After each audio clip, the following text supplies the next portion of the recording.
जब ठगे गए गणेश जी दोस्तों, गणेश जी विघ्न विनाशक व शीघ्र प्रसन्न होने वाले देवता हैं। अगर कोई सच्चे मन से गणेश जी की वंदना करता है तो गौरी नंदन तुरंत प्रसन्न होकर उसे आशीर्वाद प्रदान करते हैं। वैसे भी गणेश जी जिस स्थान पर निवास करते हैं उनकी दोनों पत्नियां रिद्धि तथा सिद्धि भी उनके साथ रहती हैं। उनके दोनों पुत्र शुभ व लाभ का आगमन भी गणेश जी के साथ ही होता है। कभी कभी तो भक्त भगवान को असमंजस में डाल देते हैं। पूजा पाठ व भक्ति का जो वरदान मांगते हैं वह निराला होता है। काफ़ी समय पहले की बात है, एक गांव में एक अंधी बुढ़िया रहती थी। वह गणेश जी की परम भक्त थी। आंखों से भले ही दिखाई नहीं देता था, परंतु वह सुबह शाम गणेश जी की बंदगी में मग्न रहती। नित्य गणेश जी की प्रतिमा के आगे बैठकर उनकी स्तुति करती, भजन गाती, समाधि में लीन रहती। गणेश जी बुढ़िया की भक्ति से बड़े प्रसन्न हुए। उन्होंने सोचा, यह बुढ़िया नित्य हमारा स्मरण करती है, परंतु बदले में कभी कुछ नहीं मांगती।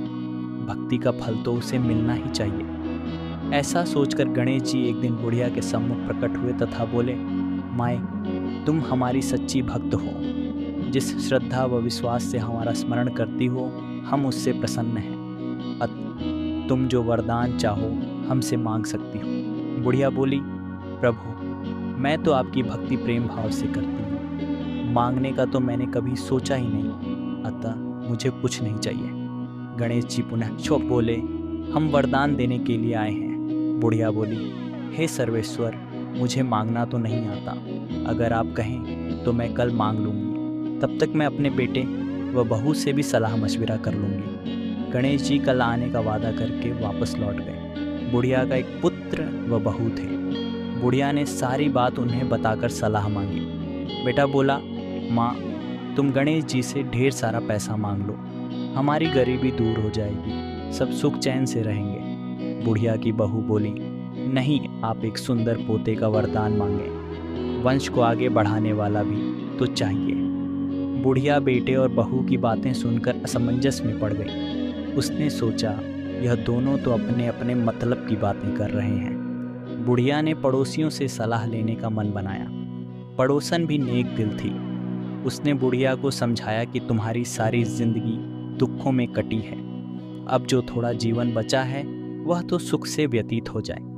धन अथवा पोते का तुम क्या करोगे? अगर तुम्हारी आंखें ही नहीं हैं तो यह संसारिक वस्तुएं तुम्हारे लिए व्यर्थ हैं। अतः तुम अपने लिए दोनों आंखें मांग लो। बुढ़िया घर लौट आई। बुढ़िया और भी सोच में पड़ गई। उसने सोचा, कुछ ऐसा मांग लूं जिससे मेरा, बहू व बेटे सबका भला हो। लेकिन ऐसा क्या हो सकता है?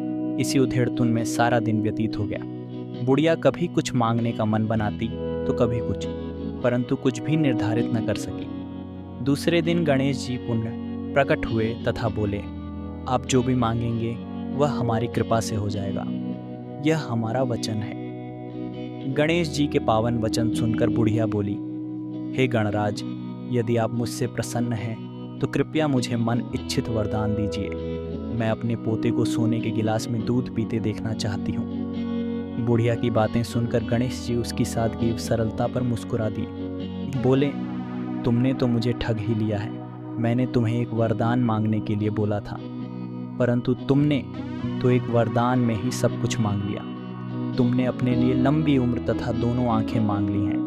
बेटे के लिए धन व बहू के लिए पोता भी मांग लिया।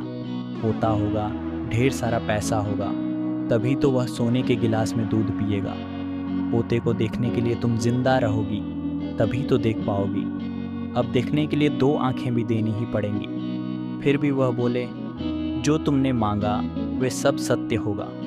यूं कहकर गणेश जी अनर्थ ध्यान हो गए। कुछ समय पाकर गणेश जी की कृपा से बुढ़िया के घर पोता हुआ। बेटे का कारोबार चल निकला तथा बुढ़िया की आंखों की रोशनी वापस लौट आई। बुढ़िया अपने परिवार सहित सुखपूर्वक जीवन व्यतीत करने लगी। ऐसी ही और वीडियो देखने के लिए हमारे चैनल को सब्सक्राइब करें और बेल आइकन दबाना ना भूलें।